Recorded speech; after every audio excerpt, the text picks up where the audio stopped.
हा काय प्रकार आहे? अगं तू इथं? अगं तुला किती वेळा सांगितलं जा इथून म्हणून. मी जाण्यासाठी आलेली नाही, इथे राहण्यासाठी आली. येड लागलं काय तुला? जा इथून. तुम्ही मला ओळखता आणि मीही तुम्हाला ओळखते. काय काय काय ओळखते? हा काय ओळखते? मी हा महादू आहे. नाही, तुम्ही महादेव आहात. किती वेळा सांगितलंय तुला? तुझा काहीतरी गैरसमज झालाय. माझा काहीही गैरसमज झालेला नाहीये.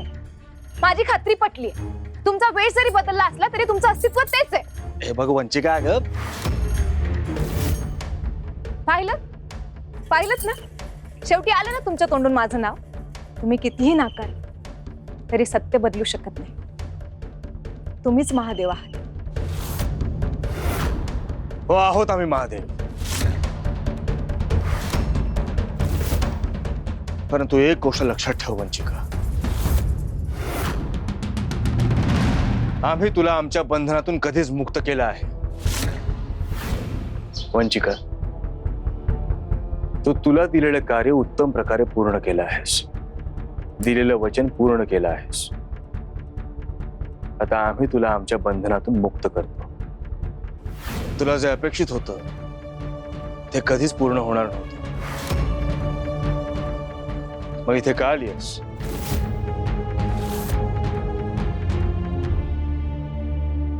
क्षमा करा महादेव, पण तुम्ही माझा इतका द्वेष का करता?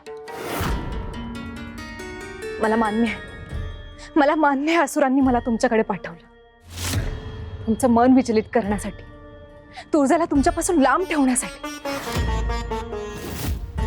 पण मी जे पाहिलं त्याने माझा दृष्टिकोनच बदलून गेला. तुम्ही प्रत्येक क्षणी पर्णिकेच्या सन्मानाचा विचार केला, तिचं रक्षण केलं, तिला तिच्या कुटुंबाशी जोडलं. मी कितीही डाव साधण्याचा प्रयत्न केला तरीही तेव्हा तुमच्या हृदयात तुळजा होती आणि आजही तुमच्या हृदयात तुळजाच.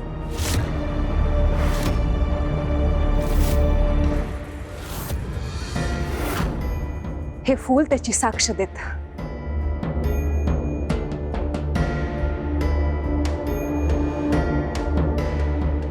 असुरांच्या जगात मी नेहमी स्वार्थ, कपट आणि विश्वासघात बघितलाय, पण इथे प्रथमच मी निस्वार्थ प्रेम, करुणा आणि धर्म बघितला. मी तुम्हाला भुलवण्याचा प्रयत्न केला,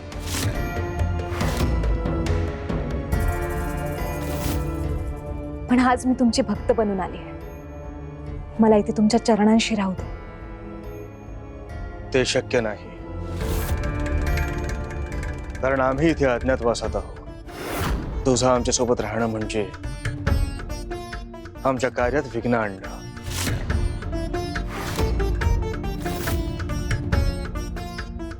ठीक आहे, मी या घरात राहणार नाही, मी तुमच्या जवळही येणार नाही, पण मी इथून तुमच्यापासून लांब जाणार नाही.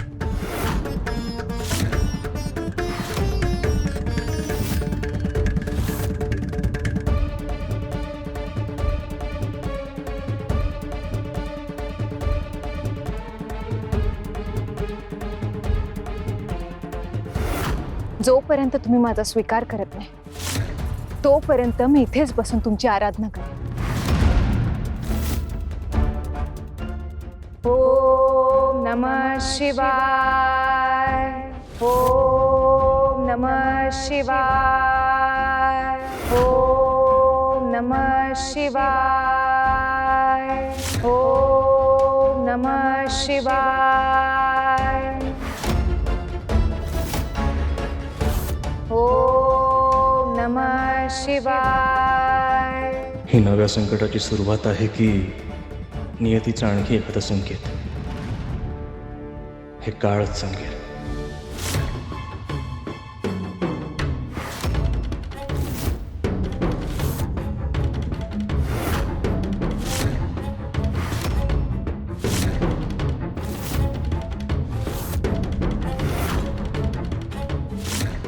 शेवटी तुला तुझा शब्द मोडावाच लागला.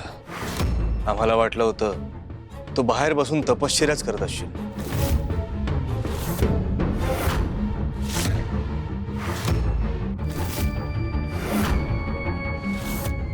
तुझा चेहरा एवढा गंभीर काय? मला तुम्हाला एक अत्यंत महत्त्वाची गोष्ट सांगायची. मला आत्ताच एक प्रबळ स्पंदन जाणवलंय आणि आणि त्या स्पंदनाचा अर्थ फार भयंकर आहे. स्पष्ट बोल. शुंभ निशुंभांनी त्यांच्या अखेरच्या काळासाठी काही दिव्य अस्त्रे सुरक्षित ठेवली होती.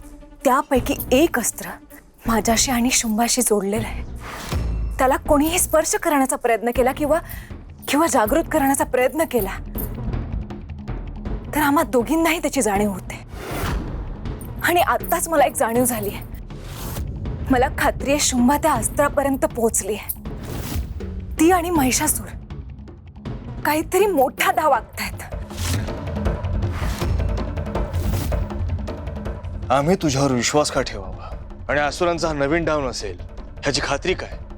मी आता त्यांच्या बाजूने राहिलेली नाहीये. मी शुंभाशी आणि त्या संपूर्ण जगाशी सारे संबंध तोडलेत.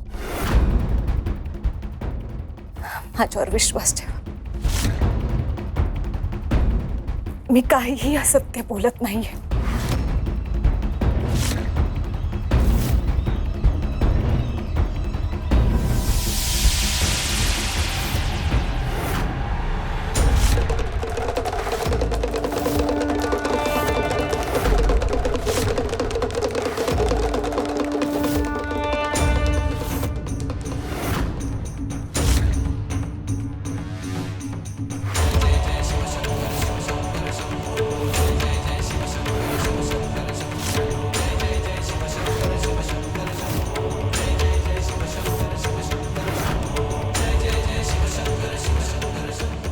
पंजिका सत्य बोलते आहे. म्हणजे महिषासुराचा उद्देश स्पष्ट आहे. तो चातुर्मासाच्या दिव्य पोथीपर्यंत पोहोचण्याचा प्रयत्न करतो आहे. विश्वाच्या कल्याणासाठी जतन केलेल्या त्या ज्ञानावर आता त्याची दृष्टी आहे. आम्हाला कोणत्याही परिस्थितीत तुळजाला सावध करावंच लागेल. त्या अस्त्राबद्दल आम्हाला सर्व काही सांग. एकही गोष्ट लपवू नकोस.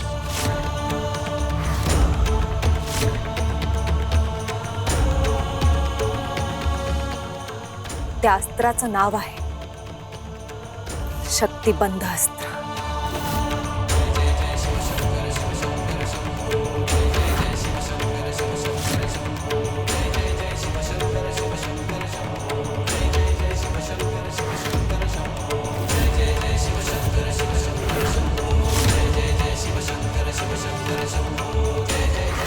ब्रह्मदेव